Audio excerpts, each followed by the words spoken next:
अभी का प्रतिपाद्य विषय गुरु की महिमा। इसके संदर्भ में भगवान शिव माता गिरजा से कहते हैं, हे देवी, यज्ञो व्रतम तपोदानम जपस तीर्थम तथैव च गुरु तत्वं विज्ञाय मूढ़स्तु चढ़ते जनः। अर्थात गुरु गीता में भगवान शिव का वाक्य है। भगवान शिव कहते हैं, हे देवी, यज्ञ, व्रत, तप, दान, जप और तीर्थ, इन समस्त पुण्य कर्मों का आश्रय लेने वाले लोग भी बिना सच्चे सद्गुरु के मूढ़ की तरह संसार में अर्थहीन और उद्देश्यहीन जीवन लेकर भटकते रहते हैं। अर्थात यज्ञ, व्रत, तप, दान, जप और तीर्थ, ये सारे पुण्य कर्म भी बिना सच्चे सद्गुरु के सानिध्य के आपको परम कल्याण का मार्ग नहीं दिखा सकते।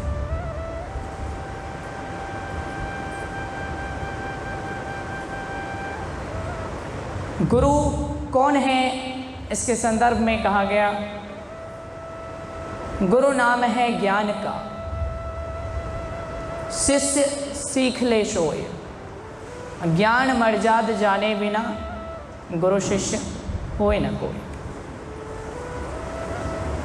गुरु किसी शरीर को नहीं कहा जा सकता। गुरु ज्ञान का नाम है।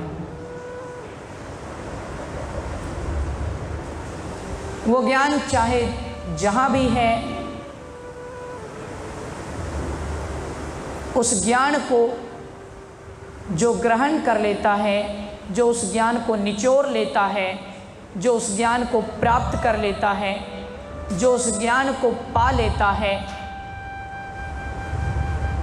वही शिष्य कहलाने का अधिकारी है। जहाँ यथार्थ ज्ञान नहीं, उन्हें हम गुरु नहीं कह सकते। और जहाँ पूर्ण समर्पित भाव से लेने की जिज्ञासा नहीं है, शिष्य में गुरु के ज्ञान को ग्रहण करने की मर्यादा नहीं है, उसे हम शिष्य नहीं कह सकते।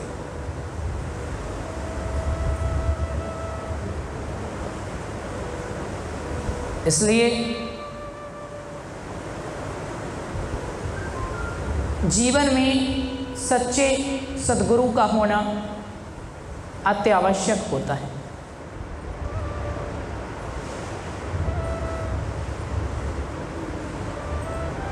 गुरु एक प्रकार के नहीं होते, गुरु कई प्रकार के होते हैं। प्रथम गुरु माता पिता हैं, फिर द्वितीय गुरु जो हमारा नामकरण करते हैं, जो हमें नाम देते हैं, वो भी होते हैं। फिर जो हमें भौतिक शिक्षा देते हैं, विद्यालय में पढ़ाते हैं, वो भी होते हैं। फिर हमें आध्यात्म मार्ग में जो पहली सीढ़ी पर चढ़ाते हैं, अर्थात जो सगुण उपासना की ओर अग्रसर करते हैं, वो भी गुरु होते हैं। फिर जो सगुण से भी सिमटाव कर निर्गुण की ओर हमें अग्रसर करते हैं, बढ़ाते हैं, वो गुरु होते हैं। और जो सगुण निर्गुण दोनों के परे शब्द में जाकर ठहरा देते हैं, वह शब्द जो ब्रह्म से आया है और ब्रह्म तक ले जाएगा, वहाँ तक जो पहुँचा दे, वो भी गुरु होते हैं। इन समस्त गुरुओं में सच्चे सद्गुरु वही हैं जो हमें ब्रह्म प्राप्ति का वास्तविक मार्ग दिखाते। और ऐसे सद्गुरु का सानिध्य यदि प्राप्त हो जाए, ऐसे सद्गुरु की कृपा, ऐसे सद्गुरु की छत्र छाया यदि हमें मिल जाए समय रहते, तो असंभव हमारे लिए संभव हो सकता है।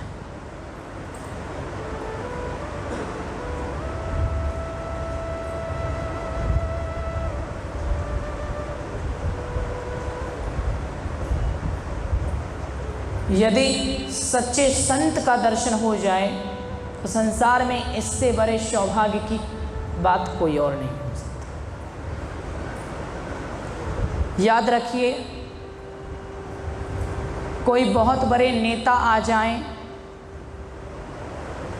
लोग उनसे मिलने जाते हैं। बहुत बड़े नेता आ जाएं, लोग कहते हैं अमुक नेताजी आए हैं, उनसे मिलने जा रहे हैं। कोई बहुत बड़े नगर सेठ आ जाएं, धनपति आ जाएं, लोग उनसे मिलने जाते हैं।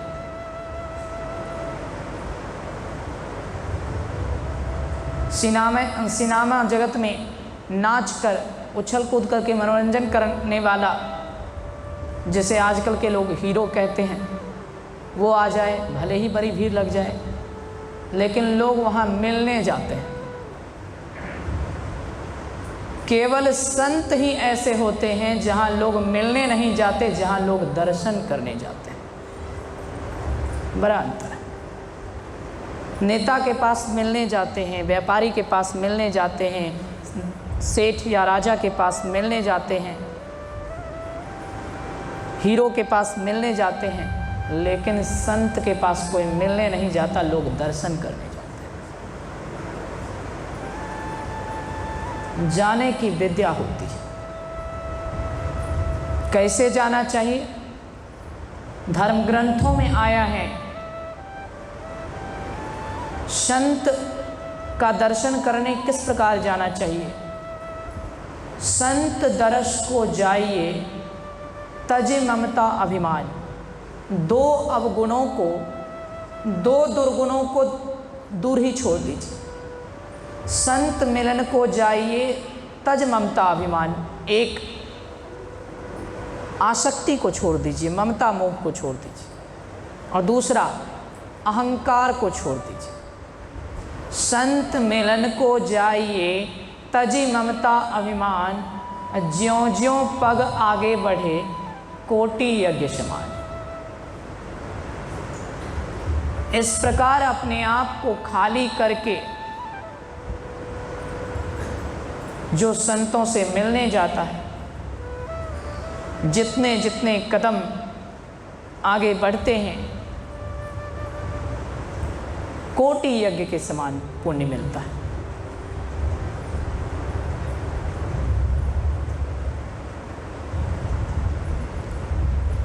जो स्वयं नियति भी हमें नहीं दे सकती, वो सच्चे सद्गुरु की मौज हो जाए तो प्राप्त हो सकती, मिल सकती। इसके संदर्भ में जितना भी कहा जाए कम ही है।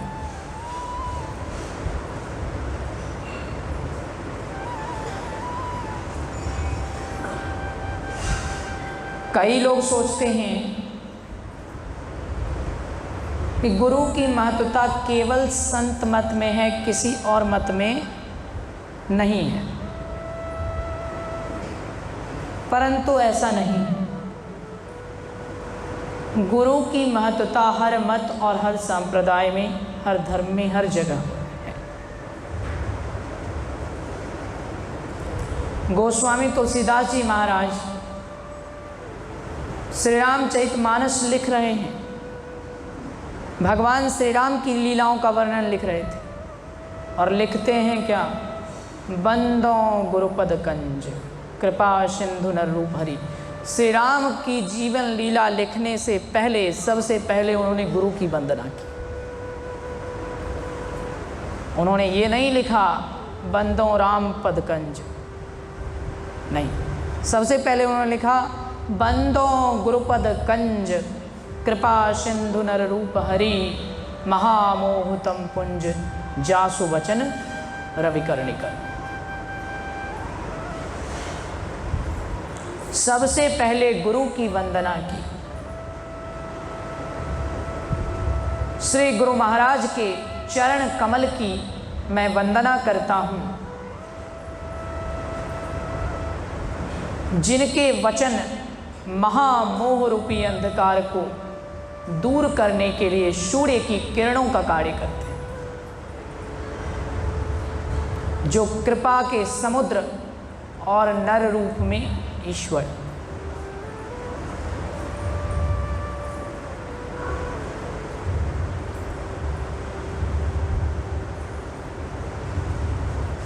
ब्रह्म के दो रूप माने जाते हैं, एक प्रत्यक्ष ब्रह्म और एक अप्रत्यक्ष ब्रह्म। अप्रत्यक्ष ब्रह्म सर्वव्यापी है, जगत के कण कण में है, परंतु हमें दिखाई नहीं देते। जैसे दूध के कण कण में घी होता है, परंतु बिना मंथन की क्रिया के पृथक नहीं होता, दृष्टिगोचर नहीं होता, प्राप्त नहीं होता, ठीक वैसे ही जगत के कण कण में अप्रत्यक्ष रूप से ब्रह्म व्याप्त हैं, लेकिन वे यों दिखाई नहीं देते। और अप्रत्यक्ष ब्रह्म तो सर्वव्यापी हैं, और प्रत्यक्ष हम अगर उनको देखना चाहें तो कैसे देखें?